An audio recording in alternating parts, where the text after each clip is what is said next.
Police മേധാവി സ്ഥാനത്തേക്കുള്ള പരിഗണനാ പട്ടികയുമായി ബന്ധപ്പെട്ട് സംസ്ഥാന സർക്കാരിന്റെ അസാധാരണ നീക്കങ്ങൾ. പട്ടികയിൽ ഉൾപ്പെട്ട യോഗേഷ് ഗുപ്തയുടെ ക്ലിയറൻസ് സർട്ടിഫിക്കറ്റ് കേന്ദ്രത്തിന് കൈമാറിയില്ല. പട്ടികയിൽ നിന്ന് പിന്മാറിയാൽ സർട്ടിഫിക്കറ്റ് നൽകാമെന്ന നിലപാടിലാണ് സർക്കാർ എന്നാണ് സൂചന. പട്ടികയിലെ 1-ാം പേരുകാരൻ റവാഡ ചന്ദ്രശേഖറിന് മേലും പിന്മാറാൻ സമ്മർദ്ദമുള്ളതായാണ് സൂചന. സംസ്ഥാന പോലീസ് മേധാവി സ്ഥാനത്തേക്ക് പരിഗണിക്കുന്നവരുടെ പട്ടികയിൽ 3-ാം പേരുകാരനാണ് യോഗേഷ് ഗുപ്ത.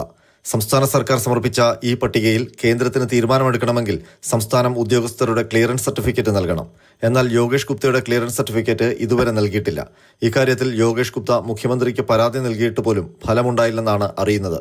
കേന്ദ്ര അന്വേഷണ ഏജൻസികളിൽ വരുന്ന ഒഴിവുകളിൽ നിയമിക്കപ്പെടണമെങ്കിലും ഈ ക്ലിയറൻസ് സർട്ടിഫിക്കറ്റ് ആവശ്യമാണ്.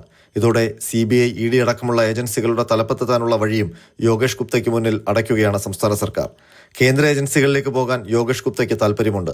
എന്നാൽ നിർണായക ഏജൻസികളിൽ യോഗേഷ് ഗുപ്തയ്ക്ക് പദവികൾ ലഭിക്കുന്നതിൽ സംസ്ഥാന സർക്കാരിന് അനിഷ്ടമുണ്ടെന്നാണ് സൂചന. വിജിലൻസ് ഡയറക്ടർ സ്ഥാനത്തിരിക്കെ കണ്ണൂർ മുൻ ജില്ലാ പഞ്ചായത്ത് പ്രസിഡന്റ് PP ദിവ്യയ്ക്കെതിരെ കേസെടുക്കാൻ ശുപാർശ നൽകിയതാണ് സർക്കാരിന് അനഭിമതനാകാൻ കാരണമെന്നാണ് കരുതുന്നത്. അതേസമയം പോലീസ് മേധാവി പട്ടികയിൽ ഉൾപ്പെട്ട റവഡ ചന്ദ്രശേഖറിന് മേലും പിന്മാറാൻ സമ്മർദ്ദമുണ്ടെന്നാണ് സൂചന.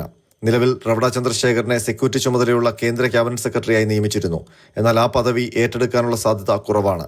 കേരളത്തിലേക്ക് പോകാനാണ് താൽപ്പര്യമെന്ന് റവഡ അറിയിച്ചതായാണ് സൂചന. കേരളം നൽകിയിരിക്കുന്ന 6 പേരുടെ പട്ടികയിൽ നിന്ന് 3 പേരുടെ ചുരുക്കപ്പട്ടിക കേന്ദ്രം അയക്കും. അതിൽ നിന്നാണ് സംസ്ഥാന പോലീസ് മേധാവിയെ കണ്ടെത്തുന്നത്. ചുരുക്കപ്പട്ടികയിൽ യോഗേഷ് ഗുപ്ത ഉൾപ്പെട്ടാലും നിയമനം ലഭിക്കാൻ സാധ്യതയില്ല. സംസ്ഥാനം നൽകിയ പട്ടികയിൽ 4-ാം സ്ഥാനക്കാരൻ മനോജ് എബ്രഹാമാണ്. 3 പേരുടെ ചുരുക്കപ്പട്ടികയിൽ ആ പേര് ഇടം പിടിച്ചാൽ സംസ്ഥാന സർക്കാർ മനോജ് എബ്രഹാമിനെ സംസ്ഥാന പോലീസ് മേധാവിയായി നിയമിച്ചേക്കും. അതേസമയം ക്ലിയറൻസ് സർട്ടിഫിക്കറ്റിന്റെ കാര്യത്തിൽ യോഗേഷ് ഗുപ്തയുടെ അടുത്ത നീക്കം എന്തെന്നതാണ് അറിയാനുള്ളത്. R. അനന്തകൃഷ്ണൻ, മാതൃഭൂമി ന്യൂസ്, തിരുവനന്തപുരം.